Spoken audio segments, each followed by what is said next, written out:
Hi, last year I made videos about why Christians, and especially Christian leaders, should read widely and also why they should read people with whom they disagree. Today I want to talk about why Christians and Christian leaders should make sure they're reading things of substance.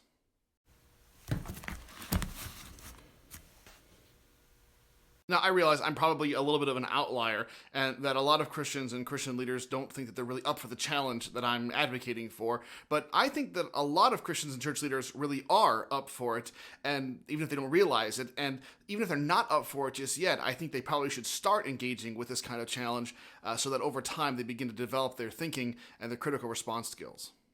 There are people in the church who do not have any formal training to speak of in their faith, and they are often in a situation where they are either unaware of the intellectual resources that are available, or else, if they're aware of it, they may feel that they're not able to avail themselves of it because of some shortcoming in their own life. And that makes me sad.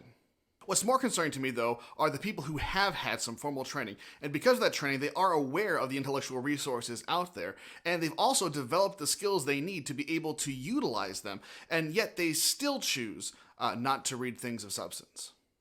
I'm very critical of what I've called mercenary reading. Now, mercenary reading is when somebody, a church leader or another Christian, only reads things that they already know in advance what they're going to learn and how they're going to use it in the church setting. Sometimes the kinds of book we're talking about are useful as a springboard into a sermon series, or else they might be gotten as a way to use for small groups to get into a particular topic. I want to make sure that I'm being very clear that I'm not trying to say there's no place for these in the church, because there clearly is. My concern is when we get into the habit of reading only things that we pretty much already knew. If you're the kind of church leader that's had some kind of formal training, like in the United Methodist Church, it would either be perhaps a seminary degree or else course of study, then you have been exposed to intellectually rigorous material, and you've had to develop the skills to be able to read it and understand it well enough to be able to either pass exams or write papers about them. Now, if we've received that kind of training, and we sometimes take justifiable pride in it, then what we've shown is that we are able to read books and articles of that kind of caliber. Now, you may not always agree with what is being written, but you have proved that you know how to do it, and you are capable of that task. I think that there are a few assumptions that lie behind the practice of basically only reading relatively lightweight books.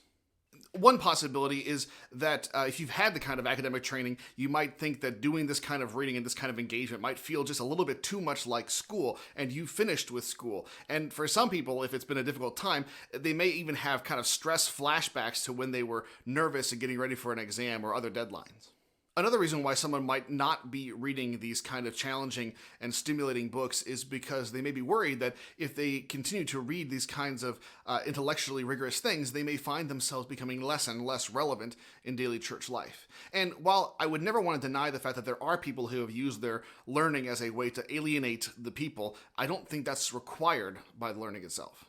But to be perfectly honest, the possibility that bothers me the most is the possibility that someone may have said, I went through seminary, I went through my training, I went through course of study, and so I've basically learned everything that I already really need to know. And so the challenge is not to learn anything new. The challenge is just to find out how to package what I already know in the way that's going to have the most impact. Now, on the one hand, you would really hope that if someone has had that formal training, that seminary education and course of study, that they would have at least enough knowledge to be able to lead in the church. If you've spent a lot of time and energy and effort to get the kind of training you need, then you would at least hope that you have some kind of competence to show for it.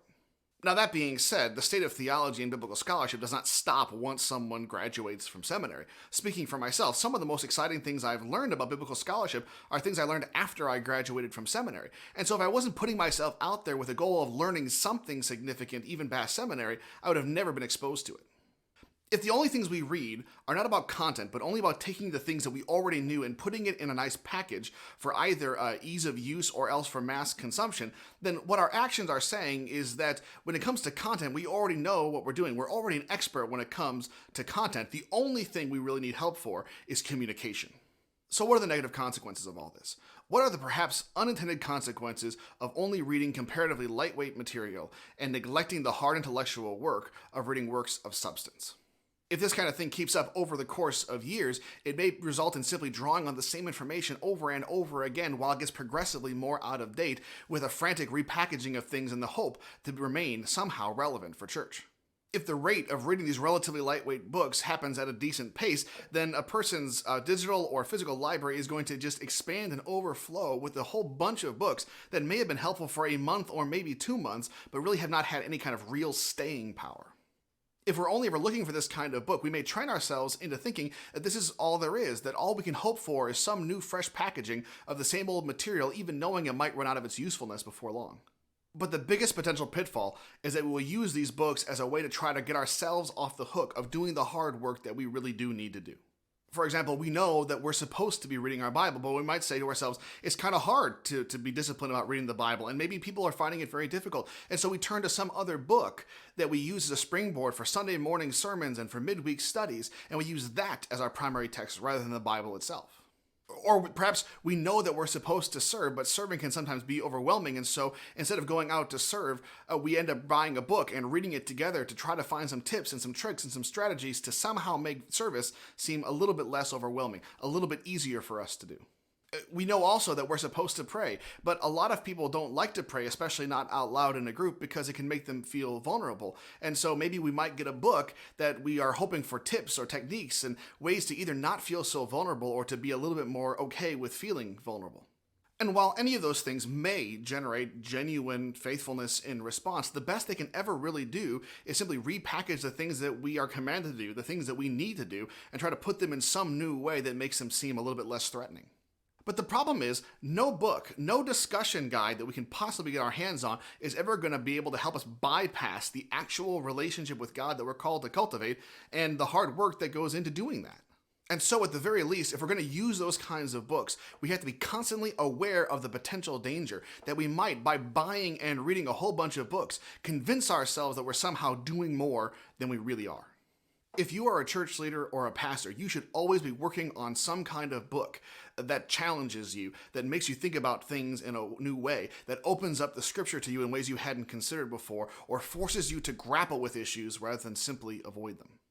And the best books like this are the ones you can go back to over and over again and still get more information out of them, more life-changing experiences out of them. If you've never read a book like that, please contact me and I will be glad to point you into some helpful directions. I promise you that there are fantastic resources out there if you look for them and have the courage to consider reading them. Well, that's all I have for this week. If you have any questions or any topics you'd like me to take up, please send me an email at pastorstevik@gmail.com. If you find these videos interesting or engaging, consider liking and sharing them on the various social media platforms. And if you want to subscribe to the YouTube channel where these are posted, it's at youtube.com/tstevik1. Thanks for watching, and I'll see you next time.